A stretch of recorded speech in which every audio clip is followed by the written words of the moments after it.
Welcome to the second webinar in the Spitalfields Trust's lecture series. This one is looking at the history and culture of the Truman Brewery. The series in general is about the history of Brick Lane and the surrounding area and the threats that it currently faces. I am Eloise Palin. I'm one of the Trust's administrators. The Trust is a building preservation trust and a heritage organisation. It was founded in Spitalfields in 1977 and is still based there. The current threat, as I've mentioned previously, is an application to Brick Lane itself on the junction of Woodsit Street and Brick Lane.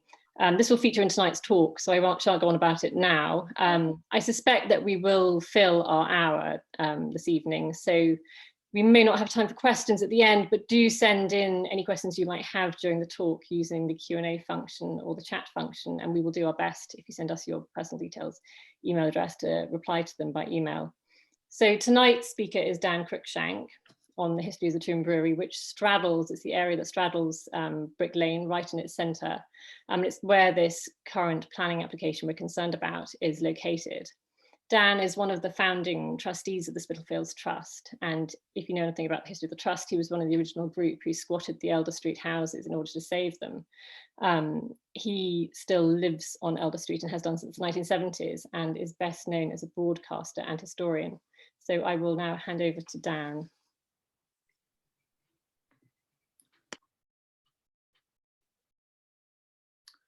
Right. Good evening, assembled people. You can see nobody but myself, but that's the way of webinars, isn't it, these days? So this is an illustrated talk, but I want to say a few words at the start.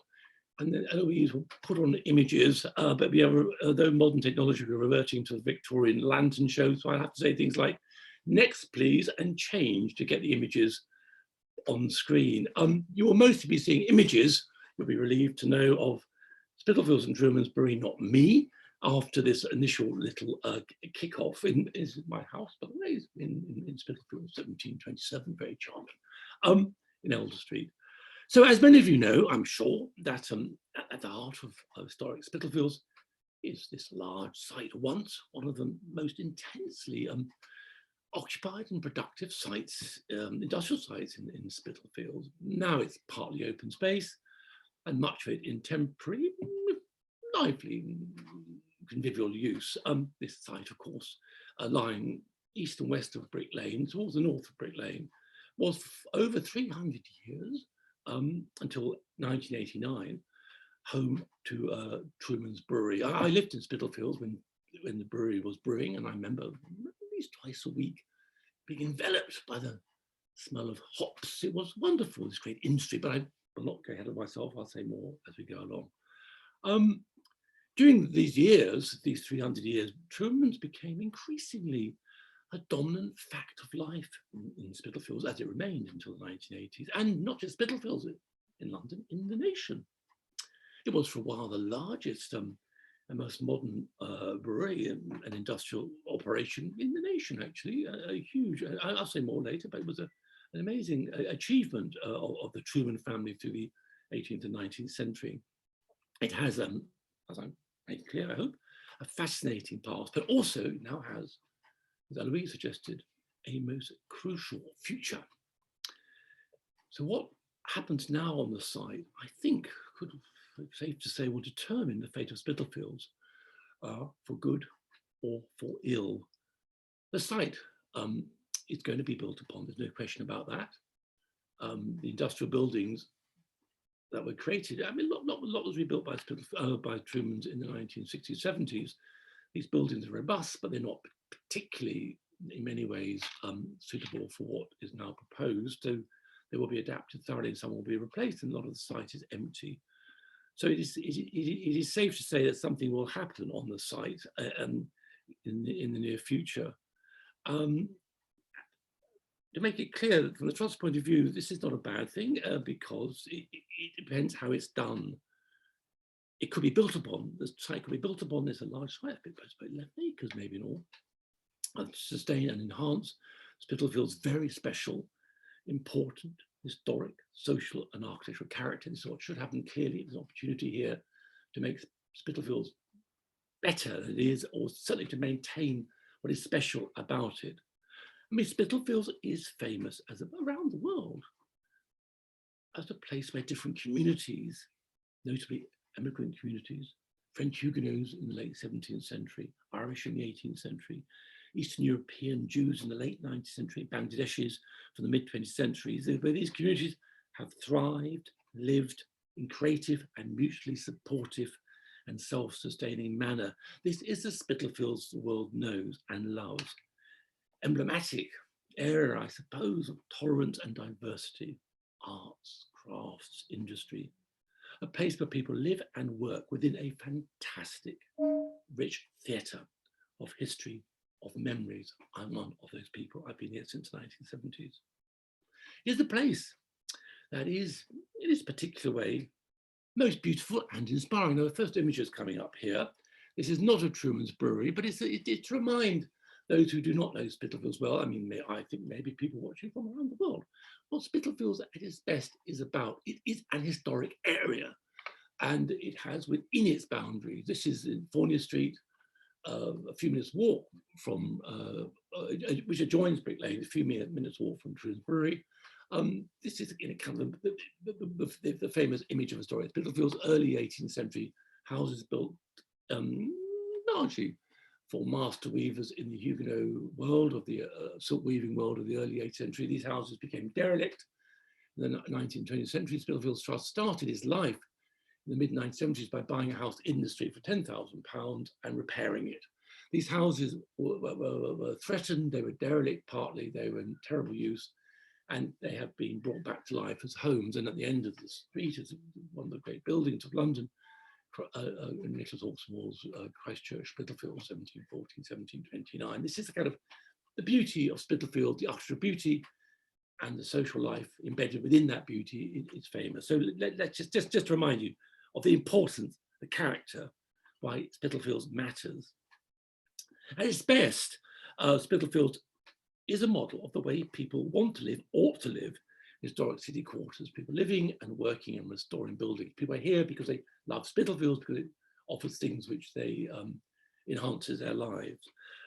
But the Old Brewery site, given its large size and central location in the heart of Spitalfields, could, this is why things are alarming at the moment, could, it developed in the wrong manner, put to the wrong use, with the wrong architecture, could contribute to draining the life and character out of Spitalfields. Those things being fought hard to enhance, sustain for the last 40 years, are in a sense now under threat. Unfortunately, what is currently proposed for a small portion of the Old Brewery site, not all of it, is the proposal by the owners is for a small area, which is east of Brick Lane and just north of Woodseer Street. Now you'll see maps in a moment, I'll make these locations clear.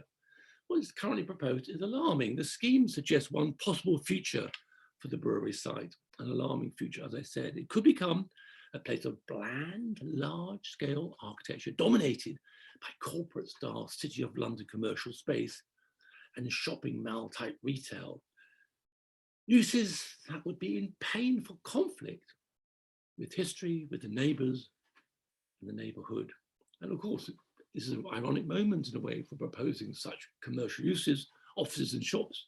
When such uses, we are only too aware, particularly in Spitalfields, where such uses are empty at the moment, given the position with COVID and so on. So there seems little appetite at the moment for such uses, but let's be optimistic and assume that the appetite will return. This is the proposal that's currently being considered by Townless Council. The Spitalfields Trust has objected and is developing a counter-proposal, which it exhibited towards the end of last year in conjunction with the architecture and design collective called Assemble, fine people. And our counter-proposal incorporates feedback from the local business and residential community. What has emerged is an alternative future for the site, a future that is radically different to that proposed, different in its planning and in use, and it includes our proposal a significant amount of housing. People love Spitalfields, they want to live here in different manners. The scheme being proposed, considered by Townless Council for by the owners of the site, the brewery site, contains no housing whatsoever.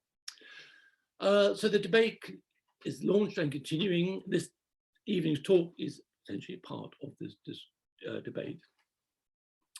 What we must realize is that the site represents a gigantic opportunity, an opportunity that will never come again. And if it is lost now, it'll be lost forever.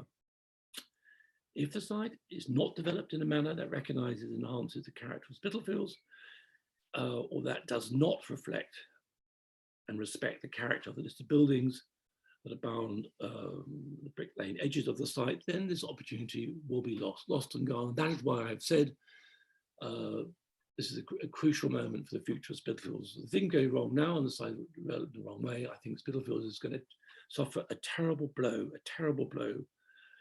The opportunity now is to build upon the history of the site for the benefit of local communities, indeed to create new working communities and homes, and within an architecture inspired based on the strong character and traditions of the Truman site. What is required, and again, this is part of this evening's talk, is for the potential of the site to be appreciated, to be understood, to be unlocked. This is the clue to how to build, to understand the wonder of the site that is as it exists. For this to happen, this story must be told, and the clues from the past the site holds for its creative future reuse must be identified. These clues, be they buildings, bollards, I love bollards by the way, and there are wonderful bollards in Spitalfields, open spaces or paving schemes, which more later on, are precious. It's our duty to protect them, understand them, learn from them, to achieve a creative continuity between past, present, and futures. This is understanding that can give new developments character and distinction. Specifically, these clues suggest the way the site can be built, as I've said, upon to make it a place fit to live and work in for the people of Spitalfields and London as a whole, and fit to hold centre stage in its rich historic setting. Working with these clues, with what remains of the past, is how we learn from history, is how we build on history and make the past a guiding light for the creation of a future urban quarter that is not bland or generic, but culturally specific and inspiring. Now, let's look at the site in some more detail. In the late 17th century, in Spitalfields, there were three major industries. Bear in mind, Spitalfields was really developed in the wake of the Great Fire of London after 1666. It was the edge side of London. There'd be many things here. We could go right back to the great Roman Northern Cemetery, 1800 years ago. And then of course, there was St. Mary's Spital, the monastery, priory from 1197, edgeland which is outside the city walls. But within this, in the late 17th century, this area grew these three industries: silk weaving, from the 1670s, 1680s particularly, Huguenots, more of them known, fruit, vegetable and flower market, charter again of the 1680s, and Truman's Brewery. These were interrelated, interestingly, and the common thread through these was, in a sense, particularly the way that the Huguenot community, the Huguenots who escaping persecution in their homeland, France, they're Calvinist Protestants persecuted by the Catholic authorities, they flee to Protestant countries around Europe, particularly this country, from the 1670s, 1680, Edict of Nantes, 1685, encourages Huguenots to settle here, and they settled in Spitalfields, and they created Spitalfields a silk industry. They created in Soho a precious metals industry, but here it's silk. I mean, the interrelationship is fascinating. For example, the flowers or the fields being sold in the fruit and flower market, and indeed exotic fruits, pineapples, clearly seem to inspire the silk designers. These things are lying before them. Anna Maria Garthwaite, her silk designs are famous. She moves in here in the 1720s for the naturalism of the portrayal of flowers. Also, brewers' hops appear on silk looms and so on. So it's a very interesting interrelationship. It's fascinating. Now, going back to beer, or going on to beer, it's interesting that I say interrelationship. So, fruit inspired the brewers, fruit inspires the weavers, the designers. What about the brewery? Well, interesting. It's important this about beer. Beer, always important subject. Beer in the 18th, 17th, 18th century. I mean, the Huguenots were Calvinists. but they were not Puritans.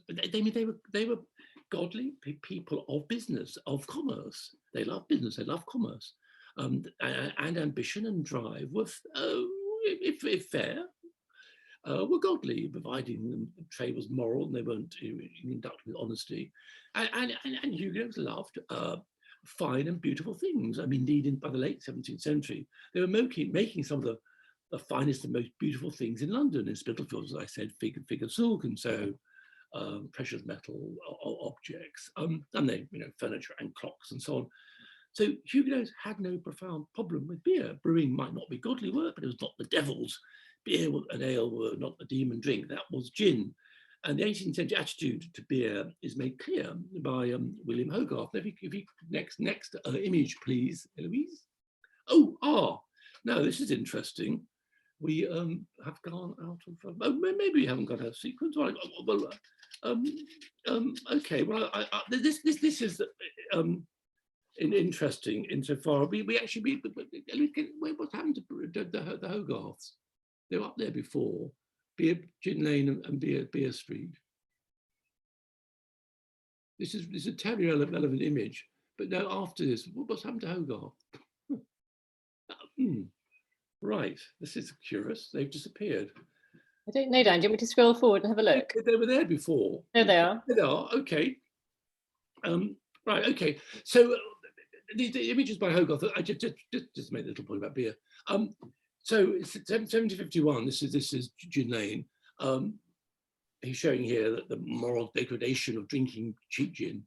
Gin was a drug, really, and people were terrified of its potential to destroy society. There was a Gin Act passed in 1751 after its print was made by Hogarth, controlling the sale of gin. So that's the moral degradation of alcohol, gin. But beer, of course, in the series of prints, Beer Street should be coming up now. Yes, beer was fine. Beer, this depicts beer as the health and healthy drink, prosperity and happiness of beer drinking. Show these just to make it clear that this was the attitude.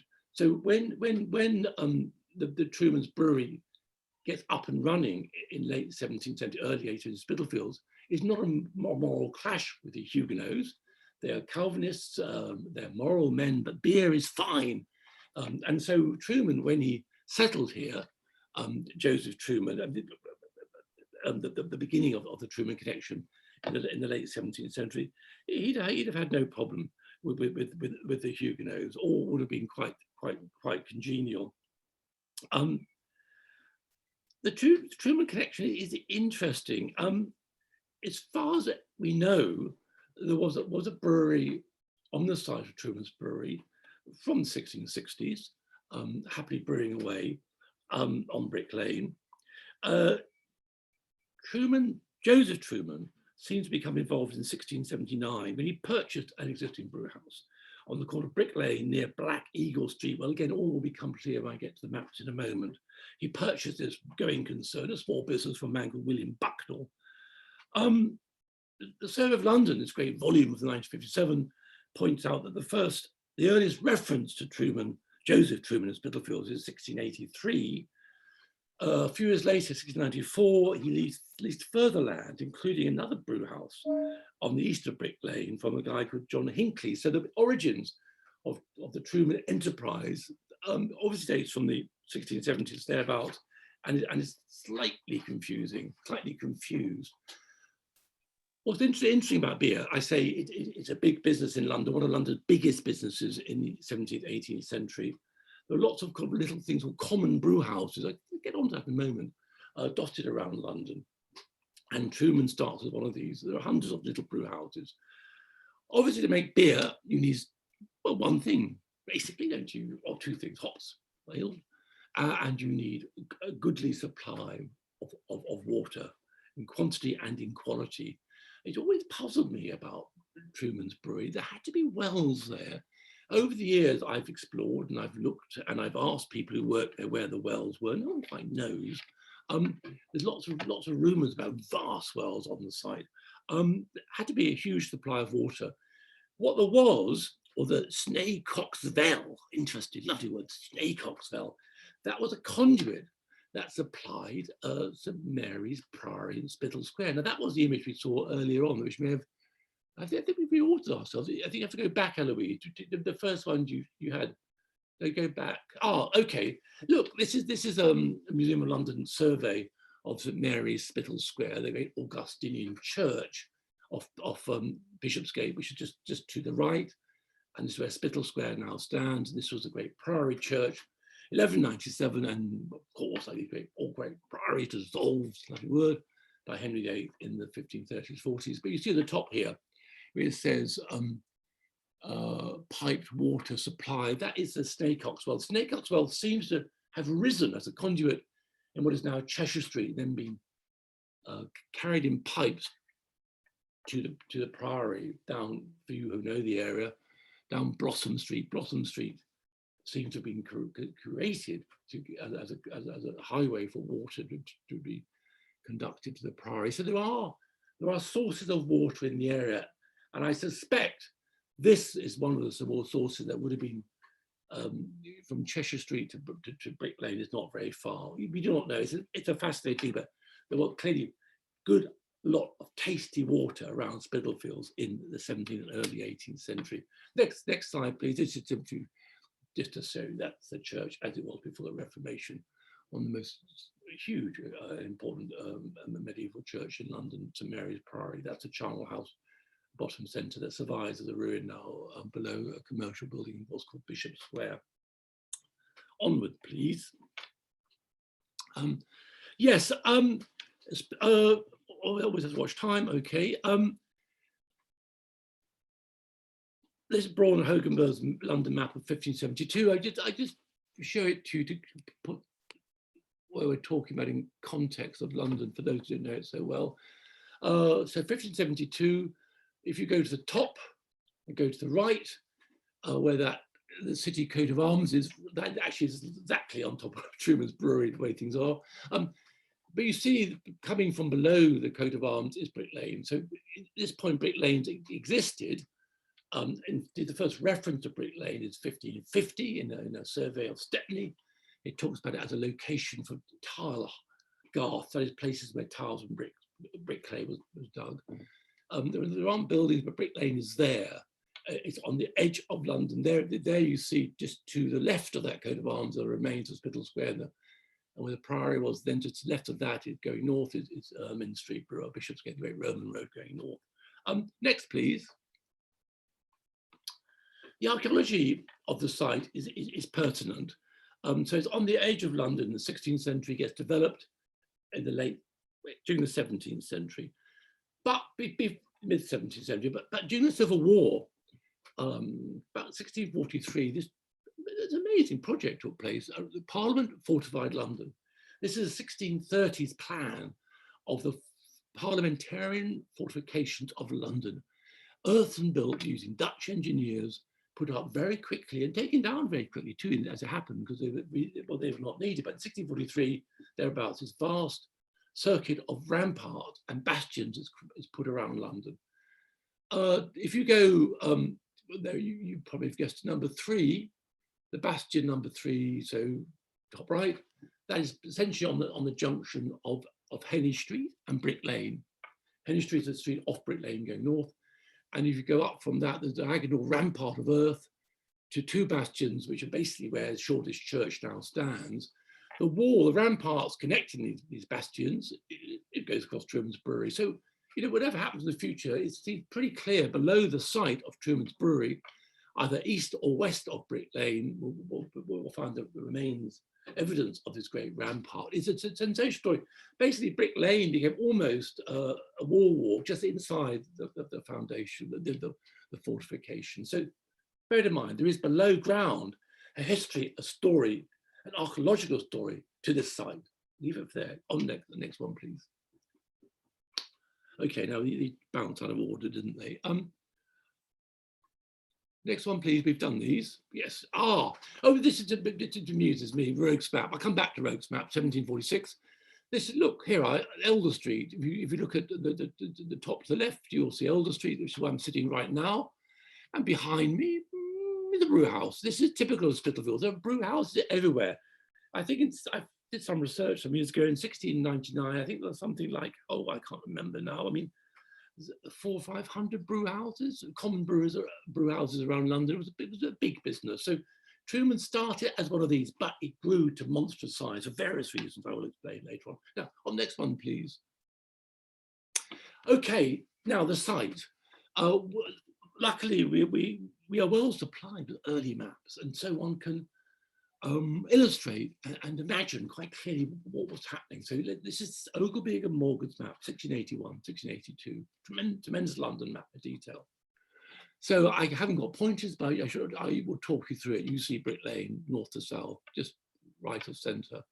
You go up Brick Lane and you will see Brown's Lane, that's now Hanbury Street, more of that later on.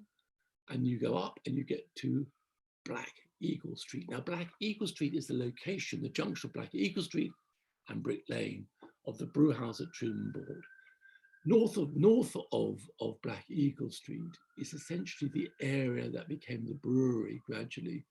You'll see the area is bounded on its west by Monmouth Street. Take in Monmouth Street, that's a very important street. I should come back to that, Monmouth Street. So you see, this is 1681. Already Brick Lane was urbanized. There are terraces, there are gardens, and the spaces behind, but it's urbanized. So Monmouth Street. And you see Westbury, which is parallel to Black Eagle Street. That's now Quaker Street, already built upon. That Westbury is now Quaker Street. That's a northern boundary. That becomes a northern boundary of the brewery. And just to the west of Monmouth Street, going to the west, parallel is Eagle Street. That's now Grey Eagle Street. Much later, that becomes the western boundary of the brewery. Go back to Brick Lane, cross over. And Black Eagle Street, cross over, and you will see a street that becomes what would see a street, tiny alley that becomes Carter's Rent, and that is where the brewery develops mostly in the later 18th century, more of that. But that gives you beginnings. What's interesting also about this map, by the way, is there's no hint of a brewery. So obviously it's a generic map, but it's not clear. But somewhere on that junction of Black Eagle Street and Brick Lane is the brewery that Joseph Truman bought. One assumes that detached house is part of it, detached building. Next one, please. I find these so gripping, these maps. I say very good supply of early maps. This is Joel Gascoigne's survey of the parish of St Dunstan's, 1703. That's why the area is blank to the left, because that's outside the parish of St Dunstan, so it's not shown. But otherwise, you get a good feel. See, there's Brick Lane, centre going north. Now Black Eagle Street, you can see to the left of Brick Lane. Pelham Street, opposite Black Eagle Street, going to the east. That is the early name for Woodseer Street. So Woodseer Street is already there in 1703. Going north of Pelham Street is Carter's Rents. Remember that, it's important. And from Carter's Rents going north is George Street. So you see already the whole street and terrace, the whole bit of the city is on the site, 1703.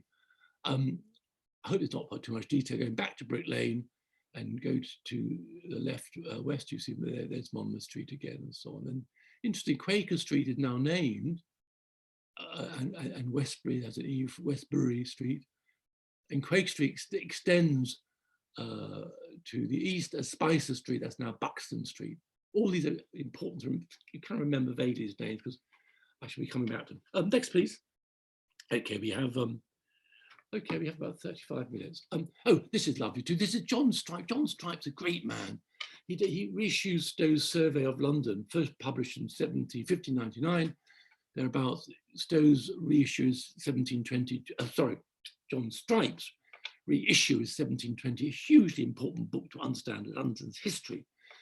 Alas, that's another talk. This is a map, his map, 1720s.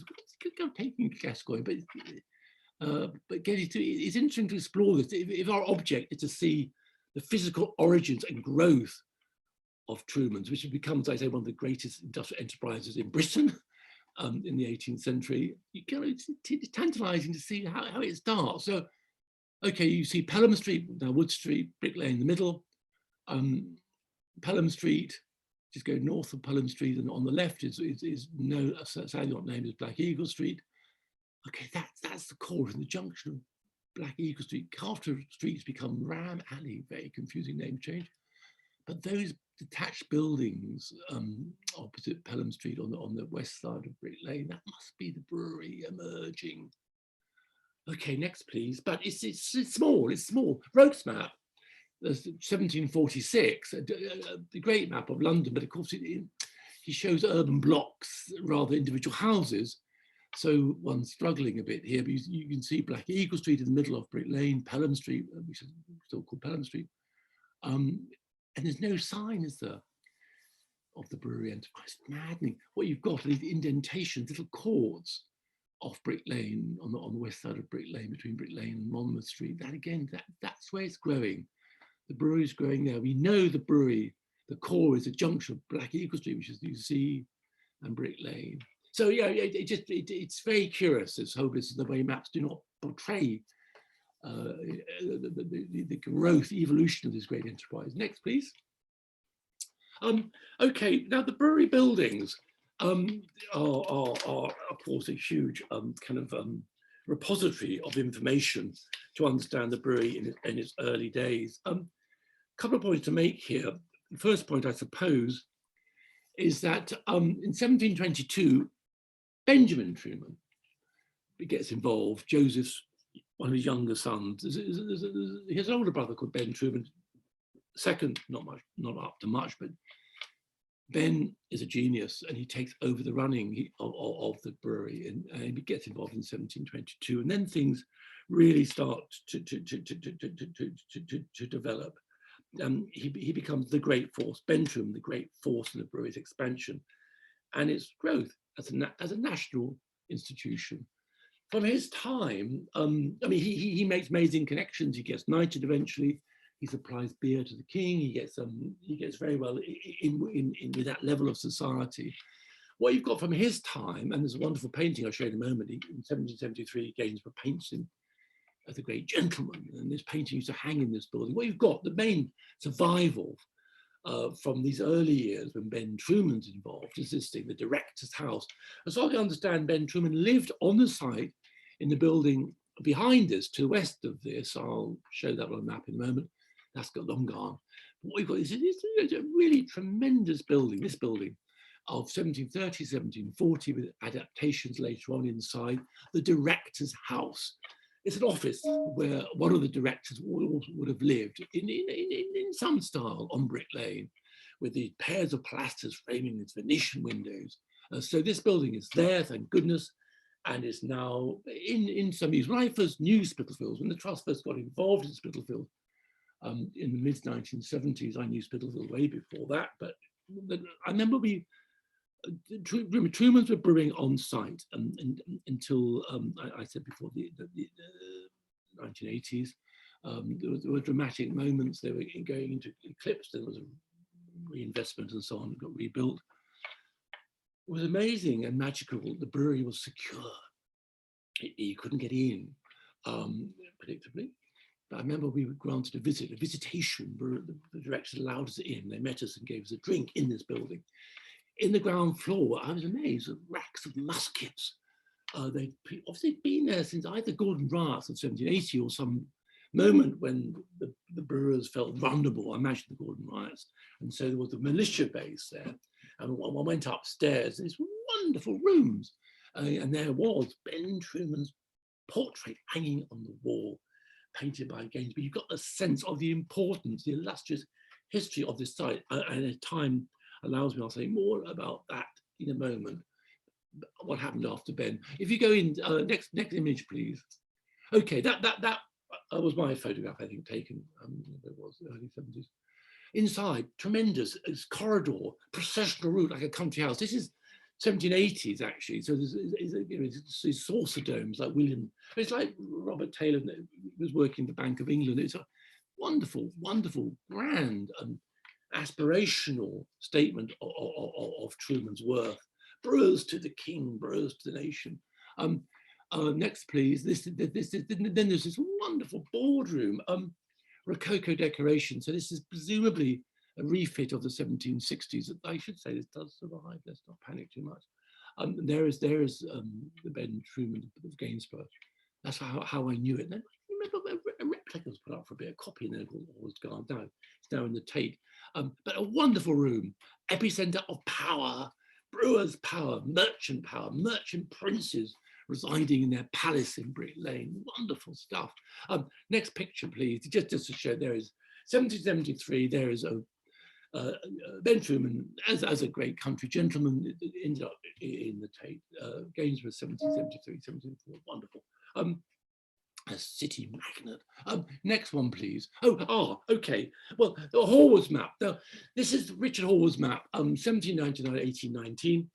A really good map. This is when you get detail, a London map. But here you see that the brewery now at last is emerging as a detailed entity. Brick Lane in the middle. There it is. And then you've got the whole block between Black Eagle Street and Quaker Street and developed. Here it is. There is something very strange. I would tell a complicated story, which I find very exciting and very pertinent to the future of the site. Monmouth Street has gone. Look, there's something called Wilk Street. And not just a change of name, it's a change of place. What's happened is that in the 1750s, local speculating builders tore down Monmouth Street and rebuilt it slightly to the west. Why? What a business. I will explain why in a second. Come back to that. Wilk Street now forms the western boundary of the brewery. So you have the brew house, you have Black Eagle Street, below Black Eagle Street, the brewery's storehouse, and that's the boundary. Brown's Lane, Hanbury Street is still domestic use. Cross over Brick Lane, go to the east, to the right. You'll see a big building on Carter Street. That's part of the brewery. That's the Vat House, built 1805. A wonderful building, showing more of that in a moment. But otherwise, that part of what is now the brewery site is still domestic. There's George Street still there, terraces and gardens and yards, and Carter Street is still there, and Pelham Street down below is still there. Now Woodstead Street, but then you begin to see what's been happening. It's been getting big, and there's yards, and there's big brew houses, and there's warehouses, and there's stables. This is when this thing is becoming a national industry. Okay, just what if you stay there with a moment just to tell this story? It's such a fascinating story. I say it's pertinent because Wilk Street is a monument. Wilk Street, and going south of Wilk Street, its continuation is John Street, and John Street continues south to what's called Wood Street. Those of you who know Spitalfields is going to really confuse you. Wood Street is now called Wilk Street. and to south of Wilk Street, just off this image, is Fournier Street and Christchurch. What a sensational route has been created. The realignment of Monmouth Street and its rebuilding as Wilk Street created this potential huge sustained prospect, because Monmouth Street was somewhat to the east and the view was not available. Someone decided to realign Monmouth Street and recreate as Wilk Street to create a sensational vista that goes, it's huge. It's like the West End, it's like the Rome of the Popes, the Baroque planning from the church going north, Wood Street, John Street, Wilk Street, and Hope Street, right up to Phoenix Street. Why and when? Well, a simple story. The land was leased from the Wheeler estate by a man called Israel Wilkes. Israel Wilkes was based in Clerkenwell. He was a distiller.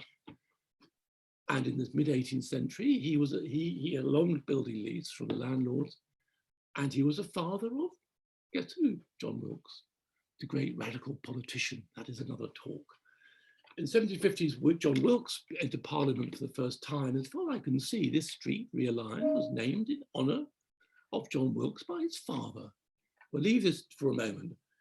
Point being, if this is true, this is the only great contemporary monument to John Wilkes, this extraordinary radical politician. Wilkes and liberty. Wilkes was much supported by the Spitalfields weavers in the 1760s when they were at war with the masters. The journeymen they became known as cutters because they were defending their rights, and Wilkes was their hero. So it's a fascinating story. My point being that this street survives, and whatever happens in the future, this is how you build on history. You remember and preserve. And Wilk Street is a part, a forgotten part of the fabric, the history, the character, the beauty, the wonder of Spitalfields. Never forget it. Next one, please. We have a little time left. Okay, Survey of London, volume 1957. Interesting. It includes photographs taken of Wilk Street, and it then survived on one side, the left-hand side image here, on the house that would have been built by Israel, under Israel Wilkes' control in the mid-18th century. The house had been heightened in the 19th century. These, what is now embedded within Truman's site was in the 1950s still an independent street with Georgian houses. The ones on the picture on the left are the 1750 ones. These on the top end of Wilk Street it gets confusing, but on the west side. Down below, the picture on the right is taken from the junction of what is Wilk Street, John Street, and Hanbury Street, of a little 1818 terrace. There they are. Those who know the area will recognise that the building in the centre of that picture survives still, with that funny bridge. Even the stub of the bridge is still there. That is looking north towards Quaker Street. Next, please. Important point. What happened to the brewing family? When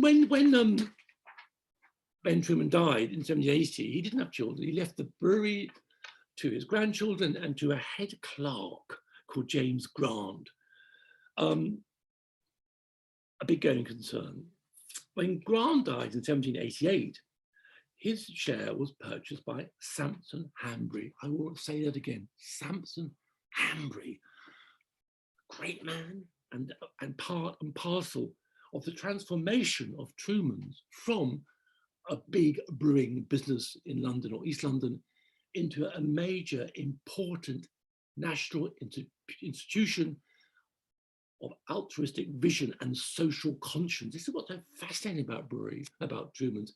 It becomes part of the early 19th century, well, Quaker and evangelical Christian world. It's fine to make money in an honest way, and beer is godly, but you've got to put something back into the community. Spitalfields then is a desperate community. The silk trade is on its last legs. There's a lot of poverty. It becomes a notorious area of poverty. Truman has to do something, and it does. Hanbury was a member of a network of well-to-do Quaker families. I mean, merchant families. The Quakers are tremendous people. They are now. They were certainly in the late 18th, early 19th century, and they were a huge interconnected network of successful business people. For example, his mother was the daughter of Sampson Lloyd, founder of Lloyd's Bank. Uncle was David Barclay, one of the family behind Barclays Bank. These were useful connections. So these are godly men with a conscience, money. They're merchants. They could make money from beer, but they put something back.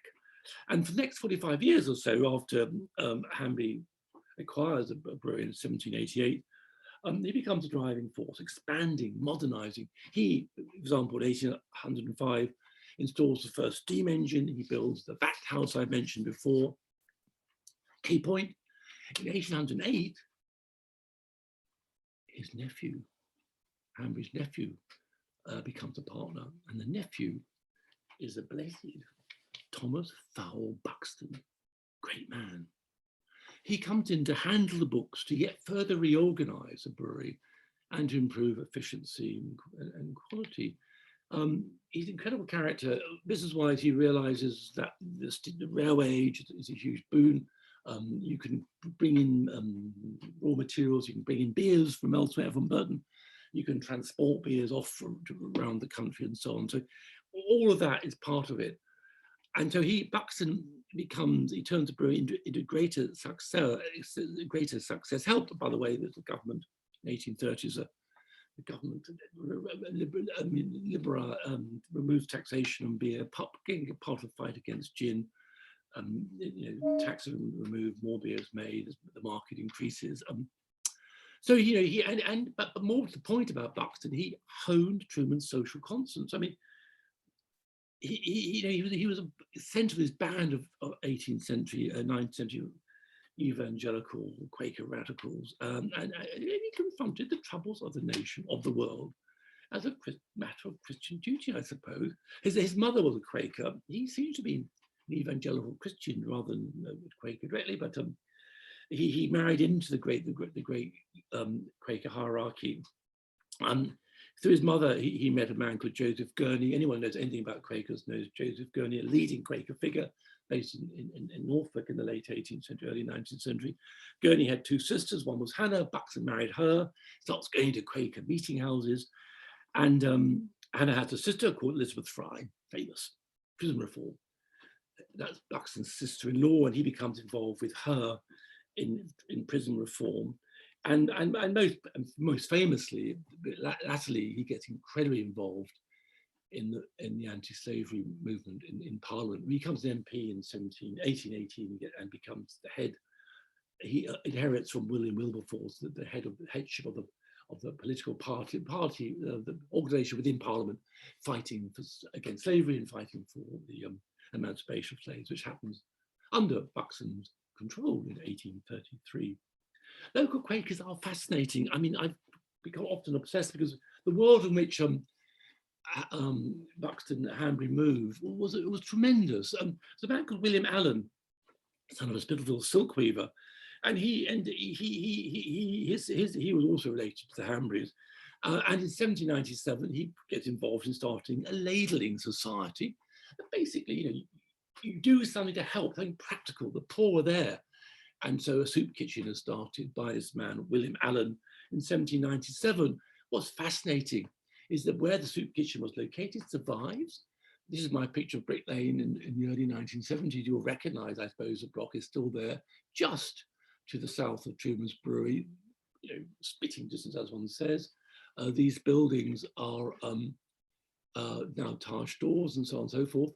In the middle was the Ladling Society headquarters, where there was a huge hall behind, and a soup kitchen, which in 1812 gave 7,000 meals a day to the poor of Spitalfields. Next picture, please. And if you next time walk down Brick Lane, you will notice this was, there it is, 1797. That is the entrance to the soup kitchen, started by William Allen, which latterly Truman's and Buxton supported. It cost a lot of money to feed the poor, and the money was raised by contributions from worthy city companies, including Quaker-led Barclays Bank. Allen got involved in anti-slavery as well, like most Quakers. In 1812, he opened a charity school next to Brick Lane, in Spicer Street, next to Truman. And this is the circle of which Buxton was part. Interestingly, as early as 1816, when still quite young, Buxton gave a talk at the Egyptian Hall in Piccadilly about distress in Spitalfields. So he was anti-slavery. He was raising money to help the poor weavers of Spitalfields in the most practical way, not preaching, but helping practically. And also in 1860, he gave a talk in Mansion House in the city, the epicenter of political and merchant financial power. And in that talk, he managed to raise £40,000 for the locals of Spitalfield. I mean, a colossal sum. And during that made him famous, actually. Was during one of the consequences of this crucial talk he gave at the Mansion House in 1816 was he became friends. He met William Wilberforce, who was most impressed by his behavior, and they became friends after that. And so then Buxton gets involved in the great battle to stop slavery. As I say, in 1818, he becomes an MP, and 1824 succeeds Wilberforce in the head of the anti-slavery party in Parliament. So, interesting how Buxton used the brewery. It becomes part of this great world, great battle for reform, for humanity, for liberty, for freedom, to help the poor, to benefit mankind. I mean, it became a centre of life and of lobbying. I mean, there's amazing moments, 1831, when the cabinet, the Prime Minister and the Lord Chancellor came to dinner in Truman's Brewery. This is all part of the lobbying movement. 1831, they come for great dinner in the brewery, in the rooms I've shown you, no doubt.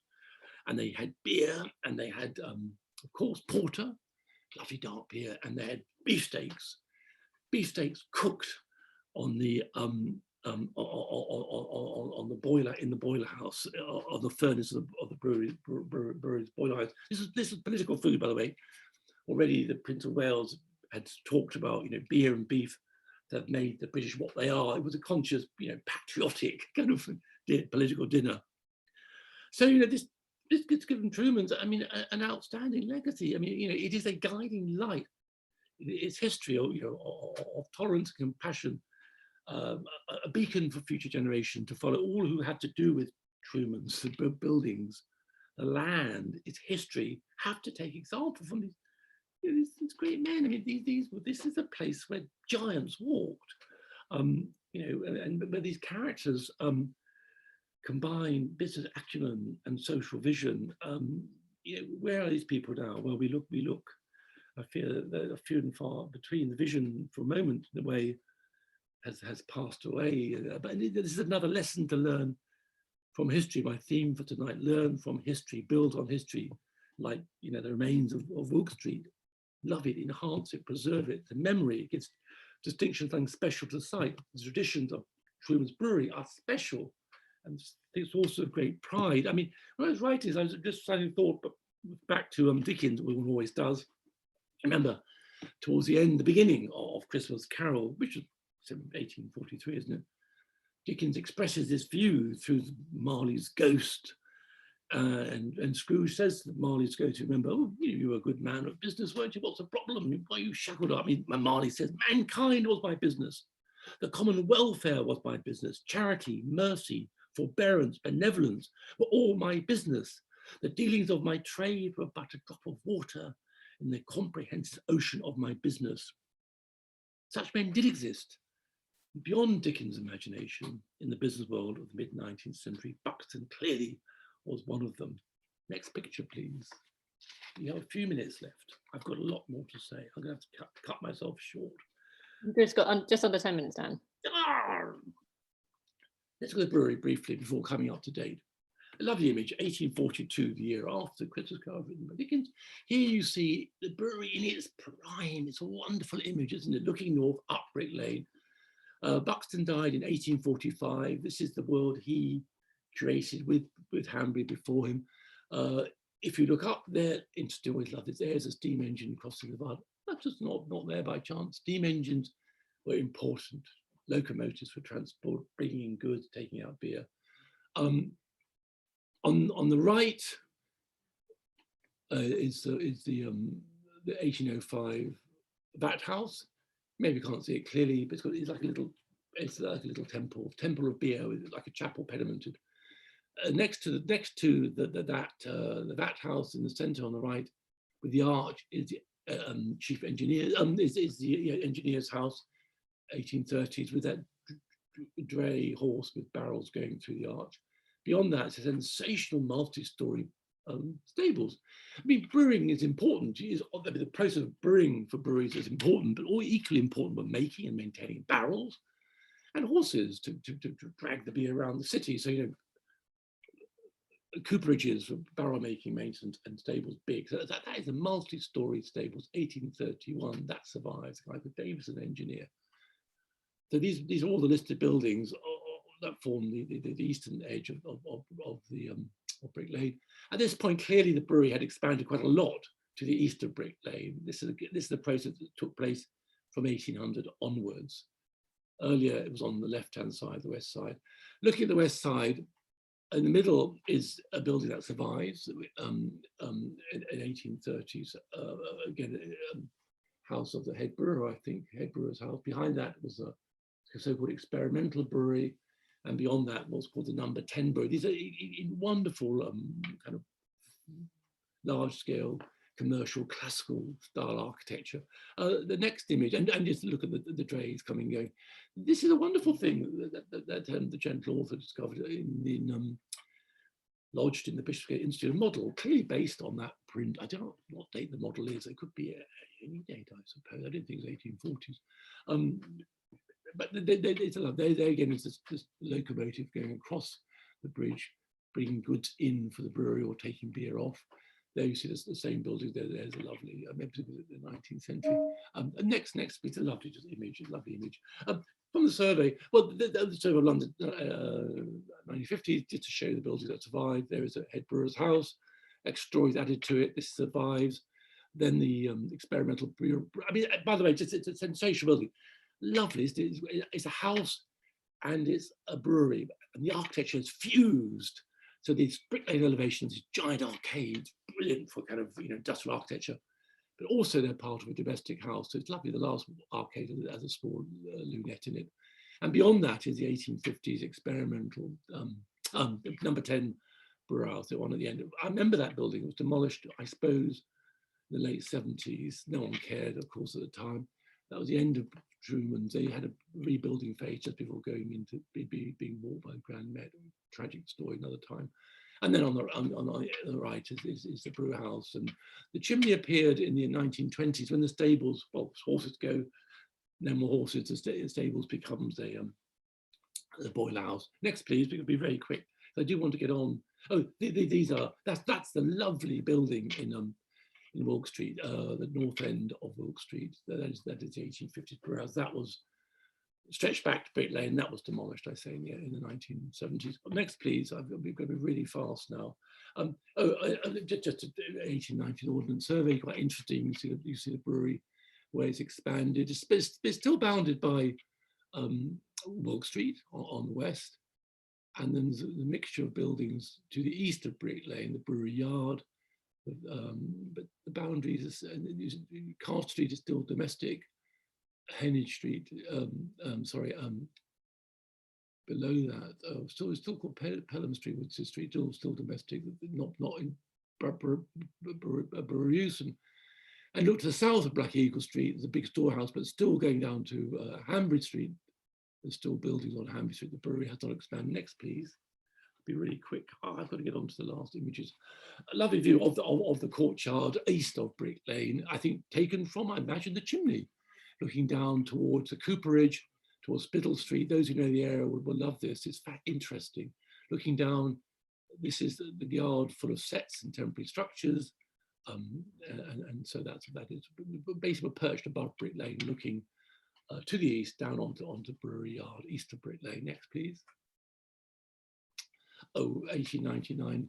This is a famous map showing Jewish occupations in Spitalfields, dark blues, 100% Jewish occupation. Any point showing this really get a little idea, another graphic rendering of the brewery building. Then you can see how much domestic life there is still round about the brewery. Wilk Street still has people living in it, as does Hanbury Street, as does Pelham Street, even Spittle Street, which is just to the east of the brewery. Next, please. Oh dear, okay. Survey of London, planned for 1957. I think we've been here. What's interesting about this, it does speculate whether Ben Truman's house may have been. I do not quite understand that, but that's Brick Lane. At the junction of Dray Walk is Black Eagle Street, renamed, and so on. The next, please. We have so little time now. That's again the Survey of London, 1957 rendering of the brewery site. Again, it gives you some idea of the structures that are around in 1957. What's interesting, the Georgian Terrace on Wilk Street on the left is still there. Next, please, onwards, quick, sorry. Just for your interest, that is Woodsear Street as it survives. The south side of Woodsear Street, a very handsome terrace of the mid-19th century, looking a bit earlier. Brick Lane in the distance. This is now the brewery boundary. To the right is the brewery wall. That is the site that is the current proposal to build on the site on the right. Tall buildings, commercial buildings, retail buildings that loom above this residential terrace, causing dismay for many people who live there, who fear that their life will become less light, less life, more noise. That is one of the issues that is being debated about the consequence of the proposed development on the Woodsear Street site of the brewery going ahead. Okay, next one, please. Oh, my pictures from the early 70s. Just before the brewery redeveloped itself in the late 70s, there's this massive, there obviously direct south, and there's the massive 19th century brewery building now demolished. At the end of the street on the left, there's you see the experimental brewery right at the far end, still there, about to be demolished. A lovely 1850s commercial industrial classical paths, terrific building. Next, please. Another view of the brewery a bit earlier for my time, 1900. Next one, please. I just want to conclude now by going into the eastern side quickly. It's important. That's just a nice picture of the 1970s showing the lovely stables that which has survived. That's listed and fine. Next, please. This is just, oh goodness me, so much to say. The building that survived at the end of Wilk Street, I took this photograph in the early 70s. They've all now gone. Looking south onto Brewery, that's a northern continuation of what is Wilk Street. Next, please. Just to remind you, I mentioned what was Wilk Street. The sets survived, the streets survived. There was Georgian buildings on the right-hand side until the late 1960s. This is now embedded within the brewery because the brewery moved its boundary moved to the right, to the west in the 1960s. What was a public street is now in the brewery, but the spirit of the street lives on. There's a wonderful 19th century sets, and the vista is sensational. A great Baroque vista of the thought you get in West London or in Rome, looking toward one of London's greatest Baroque buildings, Christchurch. This is building on history. This is how you must think that these are gifts for any future development.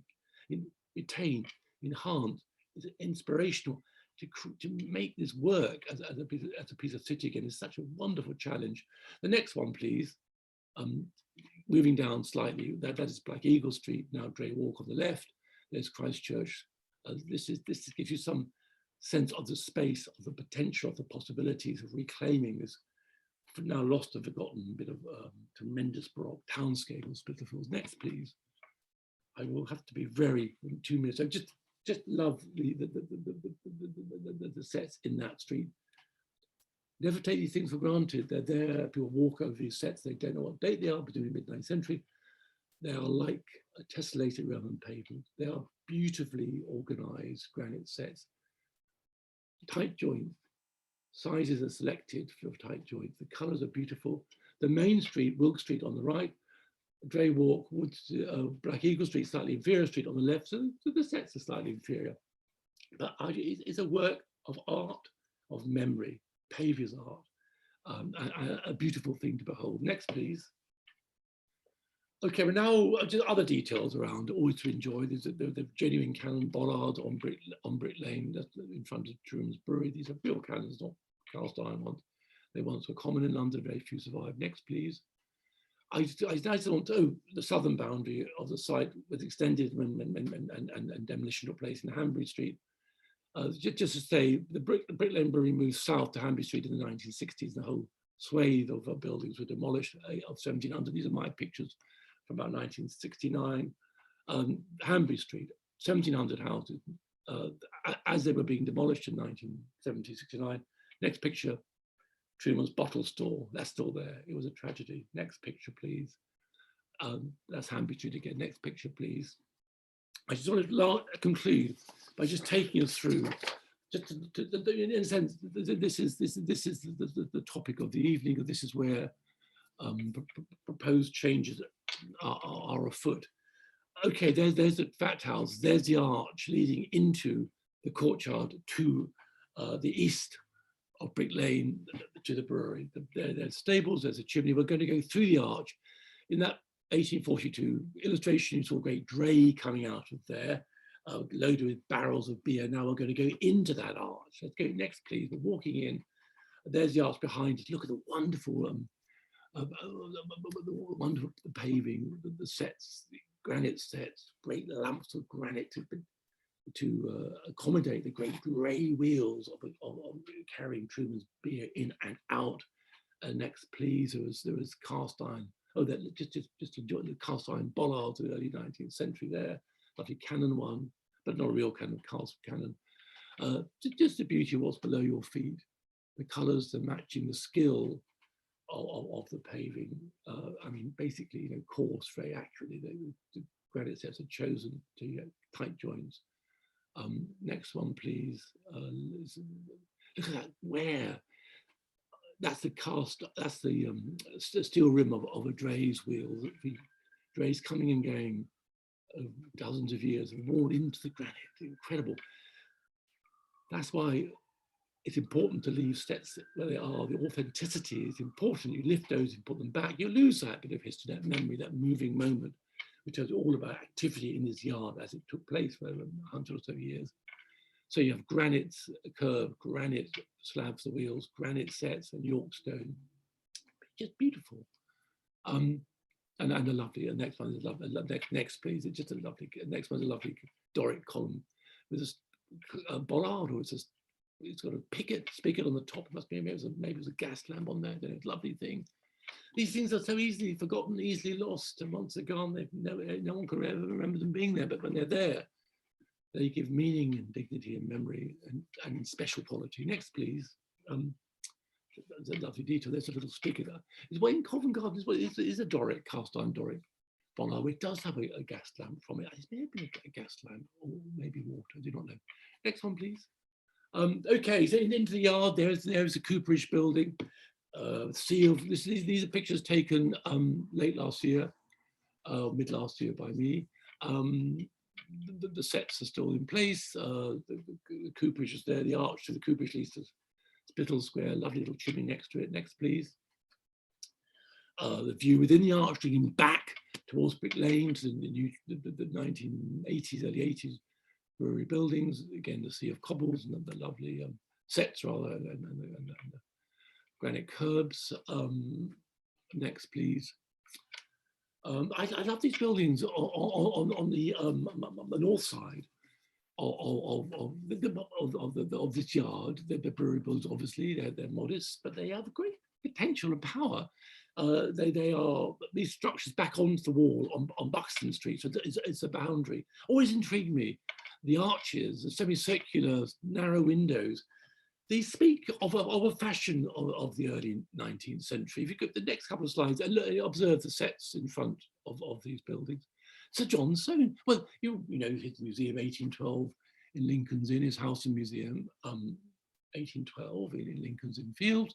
Go behind the Soane building, you'll see that he built a more modest rear elevation with these semicircular windows. This is where his museum and his workshop and workplace and studio was. It's these semicircular, narrow semicircular windows. Next, please. And there's another kind of a utilitarian by Soane, the stables of 1814 and the Royal Hospital in Chelsea, lovely arches. You have the arches, wide arches, and you have the narrow windows which are arched. And then the final slide. I just wonder, the final slide in the sequence, please.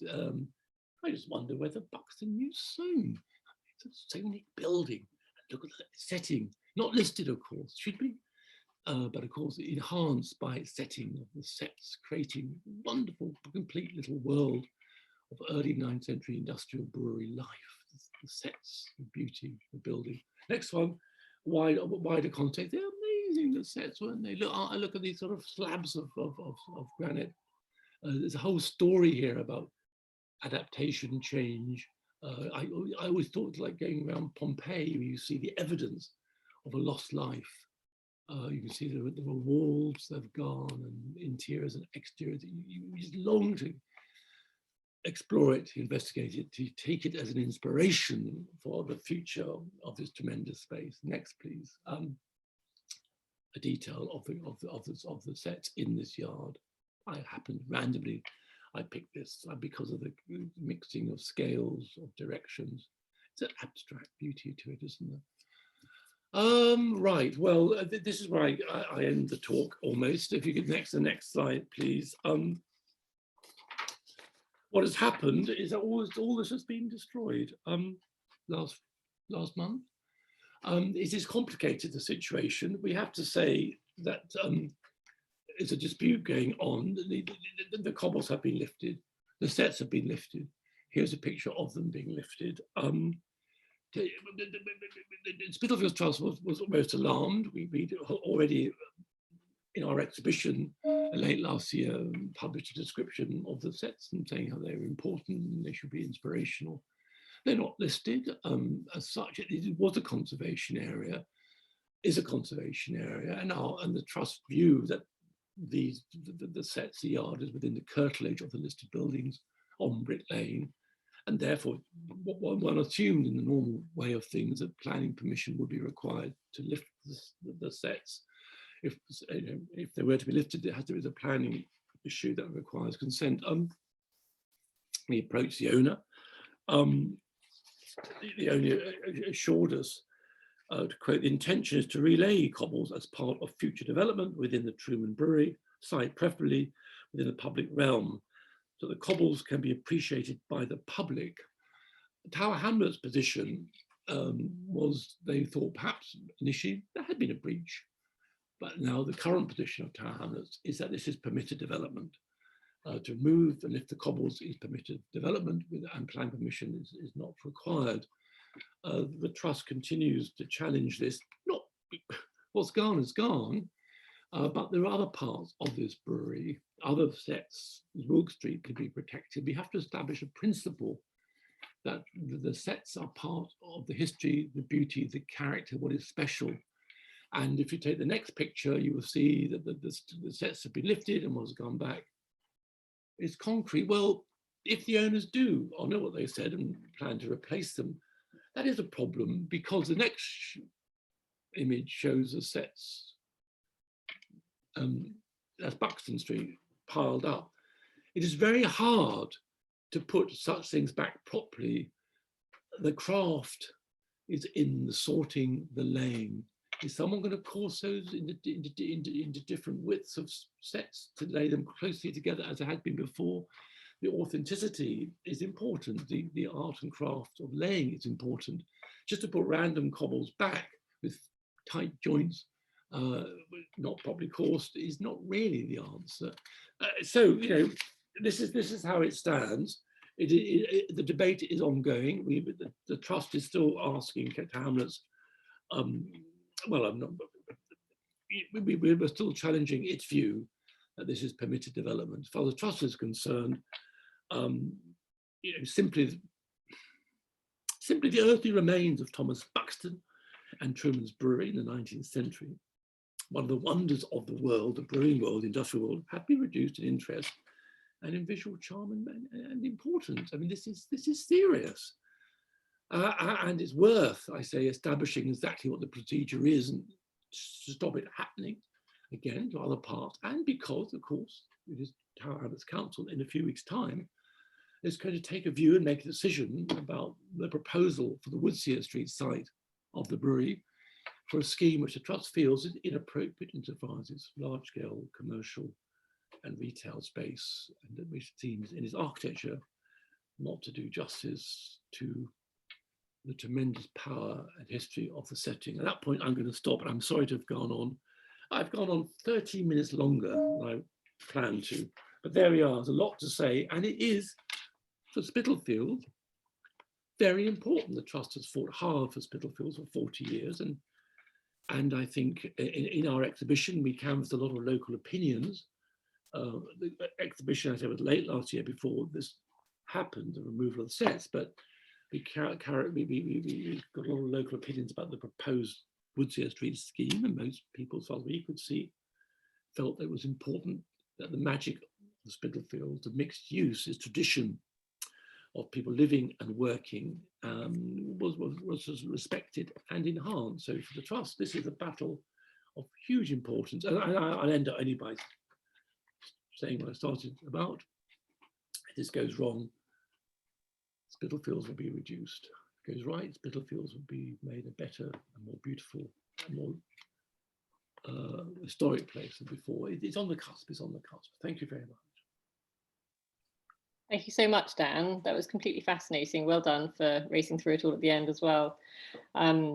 It's wonderful to understand it through your eyes, but also kind of see how kind of incredibly fragile it all is. I hope everybody feels compelled now to go and object to the application. I'll put up the details again at the end for a couple of minutes so you can take it all down. And also, if you go to the battleofbricklane.com website, which is what we've set up for this campaign, do also donate, because these webinars are free and we would like to carry on fighting this battle. But thank you, Dan. That was really, really fantastic. And good night to everybody. I'll put up the details again now.